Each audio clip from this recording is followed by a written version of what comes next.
माझ्यासोबत लग्न कर नाहीतर जगू देणार नाही असा धमकीवजा तगादा लावणाऱ्या भाजपाच्या माजी नगरसेवकाला अखेर पोलिसांनी बेड्या ठोकल्या।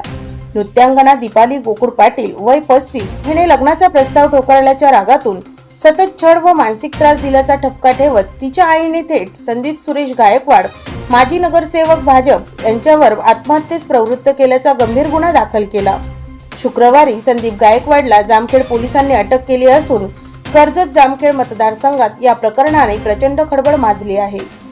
दीपाली हिने गुरुवारी दुपारी खर्डा रस्त्यावरील साई लॉजमध्ये रूम घेऊन गळफास घेतला। ती सकाळी बाजारात जाऊन येते असे सांगून घराबाहेर पडली होती। दुपारपर्यंत परत न आल्याने आणि फोन बंद असल्याने तिच्या मैत्रिणींनी शोध सुरू केला। रिक्षा चालकाने सांगितले की तिला साई लॉजमध्ये सोडले होते। लॉजमध्ये गेल्यावर मैत्रिणींनी धक्कादायक दृश्य पाहिलं।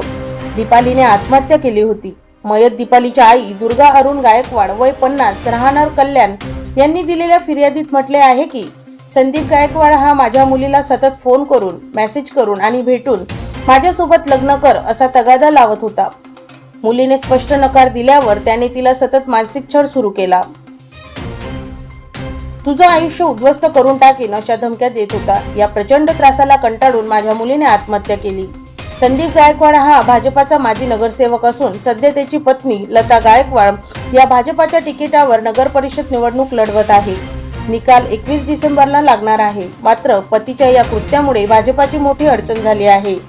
आत्महत्येपूर्वी दीपालीने कोणतीही सुसाईड नोट ठेवला नव्हता, पण तिच्या फोनमधील मेसेजेस आणि कॉल रेकॉर्डिंग मधून संदीप गायकवाड कडून सतत होणारा त्रास उघड झाला आहे। पोलिसांनी संदीपला अटक केल्यानंतर त्यांची कसून चौकशी सुरू केली आहे।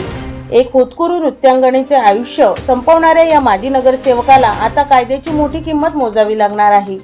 जामखेड कर्जत परिसरात या घटनेमुळे संतापाची लाट उसळली असून महिलांच्या सुरक्षेचा प्रश्न पुन्हा ऐरणीवर आला आहे।